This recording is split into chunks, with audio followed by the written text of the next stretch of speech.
बहुत समय पहले की बात है। एक छोटे से गांव में एक लड़का रहता था जिसका नाम था राजू। राजू बहुत गरीब था, लेकिन उसमें एक खास बात थी, ईमानदारी। वो सुबह जल्दी उठकर अपने पिताजी के साथ खेतों में काम करता, फिर पैदल स्कूल जाता। उसके कपड़े पुराने थे, लेकिन उसका मन साफ था। वह पढ़ाई में अच्छा था और गुरुजी का सबसे प्रिय छात्र था। एक दिन स्कूल जाते समय रास्ते में उसकी नजर जमीन पर पड़ी एक चमचमाती चीज पर गई।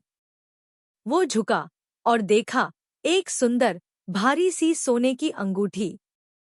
राजू चौंक गया। उसके मन में कई ख्याल आए। अगर मैं इसे बेच दूं तो घर में ढेर सारा खाना आ जाएगा। शायद माँ को दवा भी दिला सकूं। लेकिन तभी उसे अपने गुरुजी की बात याद आई। सच्चाई और ईमानदारी सबसे बड़ी पूंजी है, बेटा। राजू ने गहरी सांस ली। उसने फैसला कर लिया, मैं ये अंगूठी उसके असली मालिक को वापस करूंगा। उसने गांव के चौक में जाकर ढोल बजवाया और पूरे गांव में ऐलान करवाया, जिस किसी की सोने की अंगूठी खोई हो, वह पंचायत भवन आ जाए। कुछ ही देर में एक बूढ़ा आदमी वहां पहुंचा, सफेद दाढ़ी, कांपते हाथ, आंखों में आंसू। उसने कहा, बेटा, वो अंगूठी मेरी है। ये मेरे दादा की आखिरी निशानी है।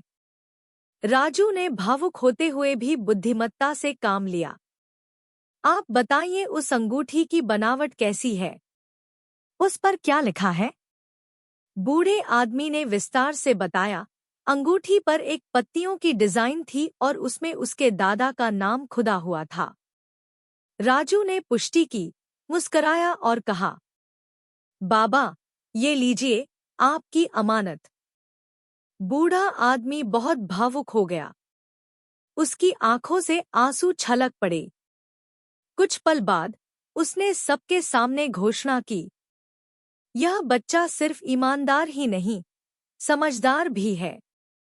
मैं इसे इनाम में एक बैल और ढेर सारा अनाज देता हूँ। गांव वाले तालियां बजाने लगे, बच्चे हंसने लगे और बुजुर्गों ने आशीर्वाद दिया। उस दिन राजू को समझ में आया, ईमानदारी का फल देर से मिलता है, लेकिन बहुत मीठा होता है। ऐसी और प्रेरणादायक कहानियों के लिए हमारे चैनल ज़िगज़ून को सब्सक्राइब करें और वीडियो को लाइक, शेयर और कमेंट करना न भूलें।